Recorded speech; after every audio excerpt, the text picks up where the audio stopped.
Death is the one reality every human being must face one day. But the question that has haunted people for centuries is this: What does a person experience in the final moments before death?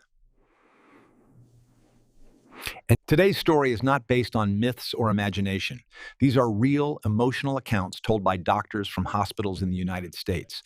Doctors who have stood beside patients in their last breaths and witnessed something that medicine alone cannot fully explain. This is what they saw. This is what they heard. And this is what stayed with them forever. My name is Dr. Michael Anderson. I've worked in a New York emergency room for over 18 years. In my career, I've seen death more times than I can count. But some moments don't leave you, no matter how much time passes. One night, a 65-year-old man was rushed into the ER with a massive heart attack. His condition was critical. We were performing CPR, administering medication, doing everything possible to save him. Suddenly, he opened his eyes and looked directly at me. His voice was weak, barely audible, but calm. He said, "Doctor, they're calling me." I asked him, "Who is calling you?" He took a slow breath and replied, "My mother. She's standing right there."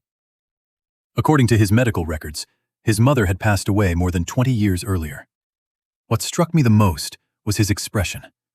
There was no fear in his eyes, no panic, only peace. Medically speaking, his brain was losing oxygen.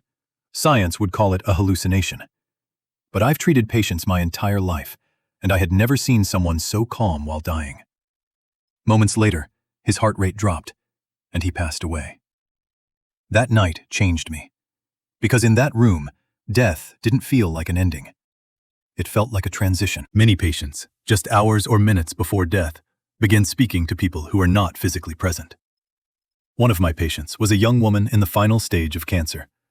She had been quiet for days. Suddenly, she opened her eyes and said, "Can you please turn down the lights? It's very bright." The lights in the room were already dim.